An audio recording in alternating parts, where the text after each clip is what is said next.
Unlock the power of every page on the Deep Dive, where we go beyond summaries and break down the big ideas that drive success. If you're hungry for insights that fuel growth, you're definitely in the right place. Hit subscribe so you never miss a breakdown of the best books and ideas that can transform your life and business. And hey, drop a comment with your favorite takeaway and share this episode with someone who's ready to level up. Let's turn pages into power. Let's dive deep. Yeah, let's do it. Today, we're really getting into the mechanics of power. We're drawing on Robert Greene's The 48 Laws of Power, specifically some audiobook excerpts found online. Our mission, really, is to pull out actionable insights. How does power actually work? How do you get it? How do you keep it? The goal is to give you perspectives that, well, might help you achieve more, whatever your field is. Okay, power. It's a big topic. Yeah. And that feeling of powerlessness. Nobody likes that, right? Yeah. The source material definitely suggests we all kind of want more influence, more control over our situation. Absolutely. It seems pretty universal. But here's the tricky part, especially now. You can't just, announce you're making a power play. We're supposed to be fair, decent, collaborative, all that. Yeah. Yet, behind the scenes, things can get pretty strategic, even cunning. That's a great point. And the book uses this really interesting analogy. The old aristocratic courts. I think 17th century France, maybe? These were places where direct confrontation, overt power grabs, usually a very bad idea. You had to be subtle. Right. So much plotting and scheming. Yeah. But all hidden behind manners and etiquette. Exactly. It was all about appearances. And you mentioned this figure, the courtier. They're stuck in the middle, aren't they? Trying to please the boss, the king, or whoever. Yeah. But also watching their backs with all the other courtiers who want the same thing. Precisely. It's a constant tightrope walk. You couldn't seem too ambitious or you'd paint a target on your back. So what did it take to succeed back then? What were the tools? Well, it was less about brute force and more about indirect methods. Seduction, charm, even deception. And definitely strategy. Always thinking several moves ahead. You had to be subtle, mask your intentions. Okay, I see the parallel. Yeah. Even today, in corporations, politics, wherever, you need to seem civilized. But the competition can be fierce, sometimes ruthless. People don't always play fair. No, they don't. And the book kind of suggests that if you stick too rigidly to the nice guy rules, you might just get crushed by someone who doesn't. It reminds me a bit of Machiavelli, that idea that sometimes, you might need to bend the rules. Or at least appear to. Exactly. That tension between appearing virtuous and being effective in a power struggle is central. Okay, let's dive into the first specific law mentioned. Law 1. Never outshine the master. This one immediately feels off somehow. Yeah. We're usually told to shine, right? Show our talents. Right. That's the paradox. But the logic here is about managing the psychology of the person above you. If you seem too brilliant, too capable, you might make them feel insecure, threatened even. And insecurity in a boss. That's never good. Never. The idea is to make them feel comfortably superior. Their perception of you is critical. The story used to illustrate this is Nicolas Fouquet, Louis XIV's finance minister in France. Yes, Fouquet. Apparently incredibly talented, very effective, but also lived this unbelievably lavish lifestyle. And he thought he was next in line for the top job, prime minister, after Cardinal Mazarin died. He certainly seemed to expect it, but Louis XIV, the Sun King, had other ideas. First, Louis abolished the position altogether. Then there were other signs Fouquet was falling out of favor. So Fouquet decides to, throw a party to win him back? Essentially, yes. He hosted this absolutely spectacular party at his Chateau Vaux-le-Vicomte. Ostensibly, it was to honor the king. And the description of this party is just mind-blowing. 7-course dinner, rare foods, special music. Gardens that were supposedly the inspiration for Versailles later on, fireworks, even a new play by Molière, the famous playwright. It was the event of the century. He was really pulling out all the stops, trying to impress Louis, show his loyalty through grandeur. That was likely the intent. But Yeah. Louis didn't see it that way. He saw it as Fouquet showing him up. The finance minister seemed richer, more magnificent than the king himself. Ouch. So instead of flattery, it came across as a challenge, flaunting his wealth. Precisely. It made Louis feel diminished. And Louis XIV did not like feeling diminished. And the result. The very next day, Fouquet was arrested. By D'Artagnan, no less. The real D'Artagnan. We're a real one. Fouquet was put on trial, accused of embezzling funds, though apparently much of it was done with the king's knowledge or for the state.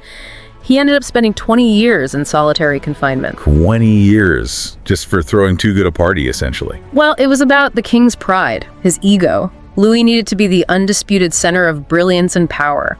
He later hired Colbert, known for being frugal, as Fouquet's replacement, and then, of course, built Versailles, an even more magnificent palace. Using Fouquet's own architects and designers. The irony. Exactly. The core offense was making the master feel insecure, outshone. That's a powerful, if harsh, lesson. And there's another quick example, Cesare Borgia. Right, with the Prince Manfredi of Faenza. After Borgia conquered the city, he initially treated Manfredi okay. But Manfredi was young, handsome, naturally charming, and Borgia was notoriously vain and insecure. So even if Manfredi wasn't trying to outshine him, Borgia felt outshone. He couldn't stand someone else getting that kind of natural admiration. So Manfredi was eventually imprisoned and quietly murdered. Again, the insecurity of the master proved fatal. okay, so how do you apply this law in, the real world without just hiding your light completely? It's about subtlety. The book suggests flattering the master, but discreetly, not obviously sucking up.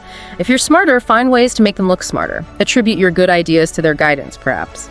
Make it seem like it was their idea or inspired by them. Exactly. Frame your contributions in a way that elevates them. Ask for their advice, even if you don't strictly need it. Make them the star. Let the power and brilliance seem to radiate from them. That makes sense. It's a strategic difference almost. Okay, let's move to Law 3. Conceal your intentions. This one feels a bit more straightforward, maybe. Keep people guessing. Yeah, the idea is that if people know what you're really after, they can anticipate you, maybe block you. Predictability makes you vulnerable. Right. Keeping people off balance, in the dark about your true motives, gives you an advantage. The example here is Otto von Bismarck, the Prussian statesman, before he unified Germany. Bismarck, he had this reputation, right? As a real hardliner, a patriot, maybe even eager for military glory. Exactly. Everyone sort of expected him to be pushing for war. But then in 1850, when Prussia was actually considering war with Austria and war fever was high, Bismarck gives this shocking speech in Parliament. Shocking how? He argued against the war, passionately, talked about the terrible costs, the peasants who would suffer. He even praised Austria, Prussia's rival. Whoa, that must have thrown everyone for a loop. Completely against his known character. Completely. People were baffled. Some deputies actually changed their votes because of his speech. They thought, if even Bismarck is against it. And what was the immediate result for Bismarck? The king, who actually wanted peace at that moment, was incredibly relieved and grateful.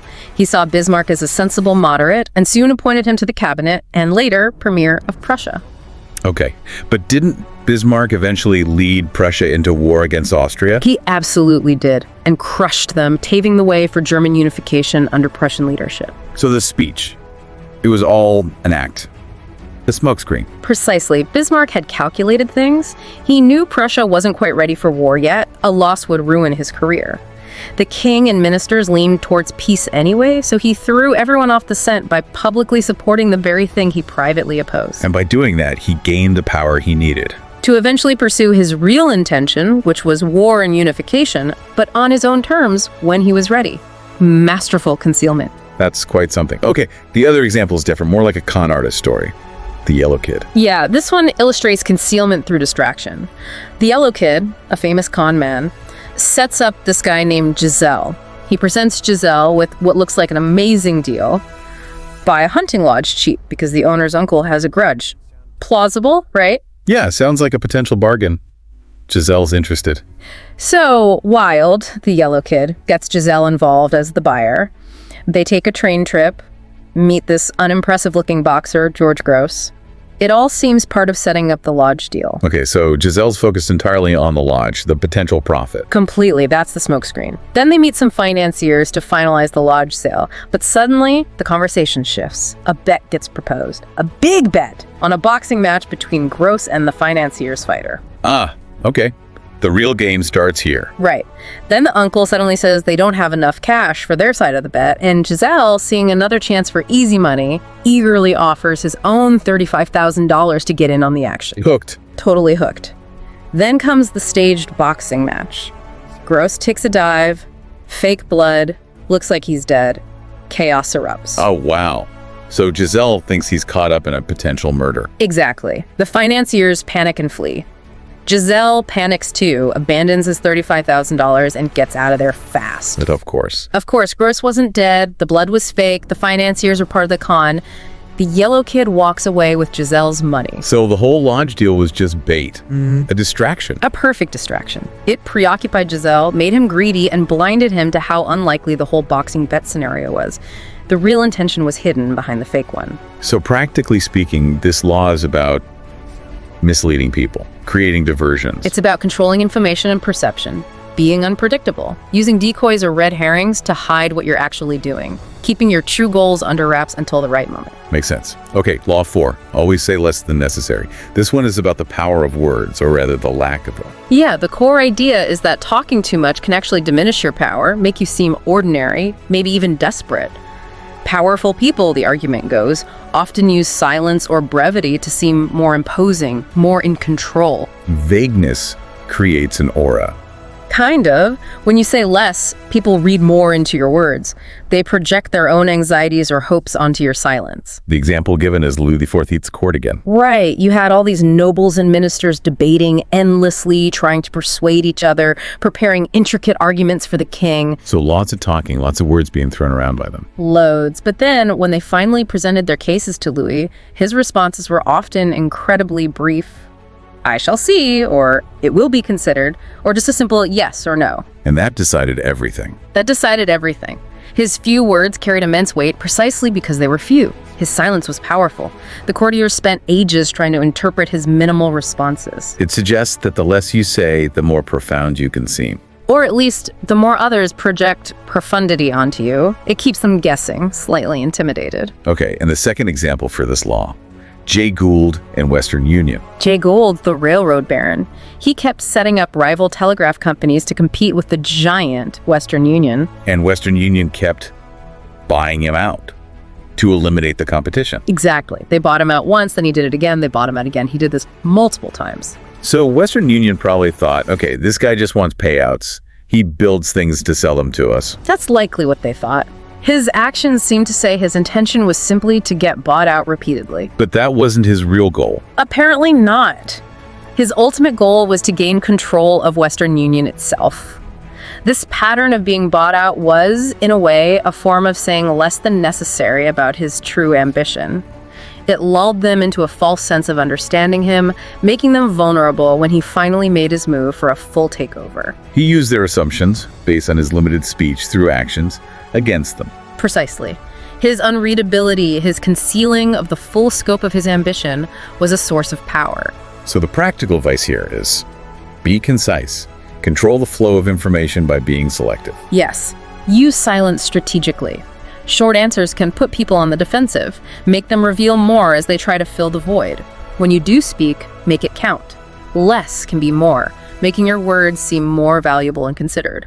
Okay, these first few laws really paint a picture of power dynamics being quite subtle and psychological. Very much so. It's about managing perceptions, controlling information, understanding the egos and insecurities of others. It's not just about overt strengths. So, recapping briefly, we've touched on not outshining the master, managing their ego, concealing your intentions, keeping people off balance, and saying less than necessary, using brevity and silence as tools. These all seem to be about indirect influence. That's a good way to put it. They emphasize the strategic element, the understanding that how you are perceived is often as important, if not more so, than the raw facts of your abilities or intentions. And thinking about how this applies to, everyday life or career growth, it's about being more aware, isn't it? More strategic in interactions. Absolutely. Understanding these dynamics, even if you choose not to employ them ruthlessly, gives you a better map of the territory. It helps you navigate situations more effectively and perhaps protect yourself from others who are using these tactics. Right. It's not necessarily about being manipulative, but about understanding the game, so to speak. Exactly. Awareness is the first step. How you apply that knowledge ethically is, of course, up to the individual. So here's something for you listening to maybe chew on. Think about your own experiences. Can you recall a time you felt outshone or maybe accidentally outshone someone else and saw the consequences? Or a situation where keeping your cards closer to your chest might have worked better? Or perhaps you've seen someone use silence really effectively. Just reflect on where these patterns might show up in your world. That's a great exercise. And if this deep dive into power dynamics has sparked your interest, definitely subscribe so you don't miss future explorations. We'd love to hear your biggest takeaway in the comments, what resonated most with you. And please share this deep dive with someone else you think is ready to understand these forces a bit better. Let's keep turning pages into power.